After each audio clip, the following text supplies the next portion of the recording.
From the roaring stands of Main Road to the glittering heights of the Etihad, the story of Manchester City is one of passion, persistence, and an incredible transformation. This isn't just about football. It's about a club that's woven into the very fabric of its city, a tale of blue-collar roots rocketing into a global dynasty. So, grab your sky blue scarf and let's dive into the journey of Manchester City Football Club. Our story begins back in 1880, not as Manchester City, but as St. Mark's, West Gorton. Formed by members of a local church, their initial goal was to provide positive activities for men in the community, tackling issues like gang violence and alcoholism. It was football with a purpose, a social mission. After a few name changes, including Ardwick Association Football Club, the name we know and love, Manchester City, was officially adopted in 1894. This early period was about establishing an identity. They won their first major trophy, the FA Cup, in 1904, becoming the first club from Manchester to win a major honor. It was a statement, a sign of things to come. The mid-20th century for City was a real roller coaster. Picture this, the 1950s, the era of the Revive Plan, a revolutionary tactical system. It led them to back-to-back FA Cup finals, culminating in a legendary victory in 1956. This was the game where goalkeeper Bert Trautmann, a former German prisoner of war, famously played the final 17 minutes with a broken neck. His bravery became an immortal part of City's folklore, a symbol of the club's fighting spirit. Then came the golden era of the late 1960s and early 70s. Under the brilliant management duo of Joe Mercer and Malcolm Allison, City assembled a team of superstars.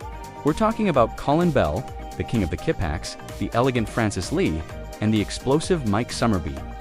This team played with flair, swagger, and a bit of rock and roll. They clinched the First Division title in 1968 in a dramatic final day showdown, famously pipping their crosstown rivals, Manchester United. They followed that up with an FA Cup, a League Cup, and their first European trophy, the Cup Winners' Cup in 1970. It was a period of incredible success and style, a time when City were the undisputed kings of English football. But as any true football fan knows, what goes up must come down. The late 70s, 80s, and 90s were a tough time for the City faithful. The club faced financial struggles and a series of relegations that saw them tumble down the divisions. The lowest point came in 1998, when they were relegated to the third tier of English football for the first time in their history. Imagine that, a club with such a proud history playing in the lower leagues. It was during these dark days that the fans' loyalty was truly tested. They packed out stadiums up and down the country, singing their hearts out for a team that was struggling.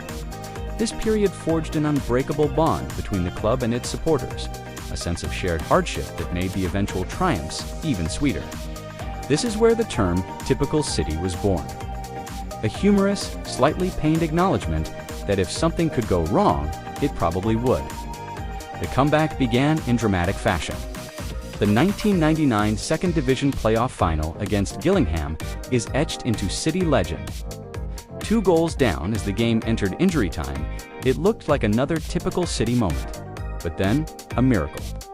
Kevin Horlock pulled one back, and in the 95th minute, Paul Dickov smashed home an equalizer to send the game to extra time and eventually penalties, which City won. It was a moment of pure, unadulterated ecstasy, the turning point that sparked the revival. The climb back to the Premier League was complete, and in 2003, they moved from their beloved but aging Main Road to the state-of-the-art city of Manchester Stadium, now known as the Etihad. It was a new home for a new era, and what an era it would be. The real game changer arrived in 2008. The Abu Dhabi United Group, fronted by Sheikh Mansour bin Zayed Al Nahyan, completed a takeover of the club. This was not just a change of ownership. It was a seismic shift in the landscape of world football. The investment was unprecedented. Suddenly, Manchester City had the resources to compete with the biggest clubs on the planet. The noisy neighbors, as Sir Alex Ferguson once called them, were about to turn up the volume. The first major trophy of the new era came in 2011 with the FA Cup, ending a 35-year trophy drought. But the moment that truly announced City's arrival at the top table came on the final day of the 2011-12 Premier League season.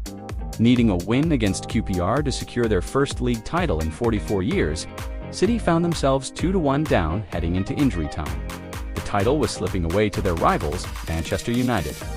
What happened next is perhaps the single most dramatic moment in Premier League history. Edin Dzeko equalized in the 92nd minute. Then, with seconds remaining, Mario Balotelli slid the ball to Sergio Aguero. The rest is history. Aguero, screamed the commentator Martin Tyler, a sound that still gives City fans goosebumps. The stadium erupted. Decades of hope, frustration, and loyalty exploded in one single moment of pure joy. It was the DY moment, a fairy tale ending that no scriptwriter could have imagined. That title was just the beginning. Under managers like Roberto Mancini and Manuel Pellegrini, City became a dominant force, winning more Premier League titles and domestic cups. They assembled a squad of world-class talent, the leadership of Vincent Kompany, the midfield magic of David Silva and Yaya Tours, and the goal-scoring genius of Sergio Aguero, the club's all-time leading scorer. But if the takeover started the revolution, the arrival of Pep Guardiola in 2016 took it to a whole new level. Guardiola, one of the most celebrated coaches in football history, brought with him a philosophy of possession-based attacking football that was breathtaking to watch. He didn't just want to win, he wanted to win beautifully. The results have been simply staggering. Under Guardiola, City have redefined dominance in English football. They shattered records in the 2017-18 season, becoming the first team to reach 100 points in a Premier League campaign, earning the nickname the Centurions. The following season, they completed an unprecedented domestic treble, winning the Premier League, FA Cup, and League Cup, something no English men's team had ever achieved before. The Guardiola era has seen the rise of new heroes. Kevin De Bruyne, with his out-of-this-world passing range, has established himself as one of the best midfielders on the planet. Players like Raheem Sterling, Phil Foden, a local lad from Stockport, and a graduate of City's own academy, and the goal machine. Erling Haaland have propelled the team to even greater heights. The final frontier was Europe. The Champions League had been the one trophy that eluded them, a source of near misses and heartbreak. But in the 2022-23 season, everything came together. After a dominant league campaign and another FA Cup win, City reached the Champions League final in Istanbul. Against a tough Inter Milan side, a second-half goal from Rodri was enough to secure the victory. The dream was finally realized. Manchester City were champions of Europe, completing a historic treble and cementing their place among the greatest club sides of all time. The story of Manchester City is more than just trophies and superstars. It's about a club that has stayed true to its community roots while building a global brand.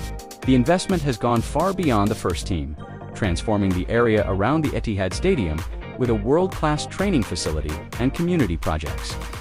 It's a story of resilience, of rising from the depths of the third tier to the pinnacle of world football. It's a testament to the unwavering loyalty of its fans who were there through the rain and are now enjoying the rain. From St. Mark's to the treble winners, it has been an extraordinary journey. The blue moon has risen, and right now, it's shining brighter than ever. Thanks for watching. If you're a City fan, what's your favorite moment in the club's history? Let me know in the comments below. And don't forget to like this video and subscribe for more football stories. See you next time.